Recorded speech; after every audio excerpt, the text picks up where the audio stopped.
हरियाणा की बीजेपी की जो तीसरी बार की सरकार है उसके 100 दिन के कार्यकाल पर आज मुख्यमंत्री मीडिया से रूबरू हुए हैं और करीब 1.5 घंटे पौने 2 घंटे तक सरकार की उपलब्धियां जनता के सामने रखी है। इस दौरान हरियाणा के कैबिनेट मंत्री रणवीर सिंह गंगवा भी मुख्यमंत्री के साथ थे। इस वक्त जनता टीवी पर है रणवीर सिंह गंगवा साहब। सर, आज बड़ी उपलब्धियां 100 दिन की और पिछले 10 साल की जो कंटिन्यू उपलब्धियां थी वो मुख्यमंत्री जी ने रखी है।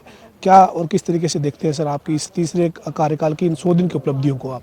बहुत ही ज़बरदस्त। देखिए, जैसे विस्तार से माननीय सीएम साहब ने बताने का काम किया कि किस तरीके से जो हमने इस चुनाव में अपना संकल्प पत्र जारी किया था, उस संकल्प पत्र पे कार्य करते हुए 18 ऐसे संकल्प थे जो हमने इन 100 दिन के अंदर ही उनको हासिल करके उनको पूरा करने का काम किया है। चाहे वो डीएससी समाज को आरक्षण देने की बात हो, चाहे बिना पर्ची बिना खर्चे के नौकरी देने की बात हो, चाहे और इतने जो हमने जो कदम उठाए हैं उनको विस्तार से एक एक करके उन्होंने बताने का काम किया।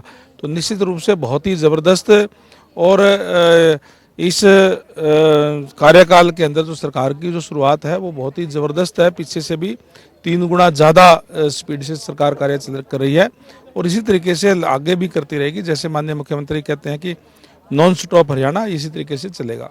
तो आप ये मानते हैं सर कि जो 100 दिन की आप उपलब्धियां बता रहे हैं, आपकी उपलब्धियां मुख्यमंत्री जी गिनवा रहे थे, आप साथ में मौजूद थे, लेकिन विपक्ष की इन 100 दिनों में भूमिका कैसे देखते हैं सर? देखिए, विपक्ष तो इन 100 दिनों में सदमे से ही बाहर नहीं आ पाया। केवल और केवल वो तो अलग अलग गुटों में बटा हुआ विपक्ष है और वो एक दूसरे पे आरोप प्रत्यारोप ही लगाने का काम जो है वो कर रहे हैं। और आज मैं समझता हूँ कि विपक्ष के तो जैसे मैंने कहा कि उसी जो चुनाव के अंदर जो सदमा लगा था उसे उबर नहीं पाया है। सर, एक और सवाल है। दिल्ली के जो पूर्व मुख्यमंत्री हैं आम आदमी पार्टी के प्रमुख अरविंद केजरीवाल, उन्होंने एक ट्वीट किया है। वो कह रहे हैं कि भारतीय जनता पार्टी वाले दिल्ली के लोगों को मारना चाहते हैं, जहरीला पानी यमुना के जरिए दिल्ली भेज रहे हैं और हम दिल्ली के लोगों को मरने नहीं देंगे। और बीजेपी के ऊपर लोगों को मारने जैसा एक आरोप लगा के ट्वीट किया है। जहरीला पानी दिल्ली में जो जा रहा है उसके लिए हरियाणा को बीजेपी को जिम्मेदार ठहराया है।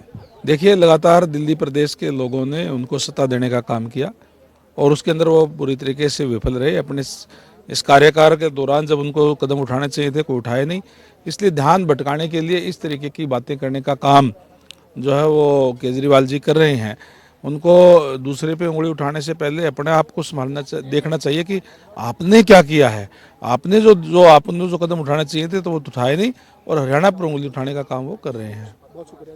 हमारे साथ कैबिनेट मंत्री रणवीर सिंह गंगवा थे, जिन्होंने सरकार के 100 दिन के साथ साथ विपक्ष के ऊपर तमाम जो सवाल थे उनके जवाब दिए हैं। वीडियो जर्नलिस्ट विजेंद्र सिंह के साथ पवन सिंह और जनता टीवी, चंडीगढ़।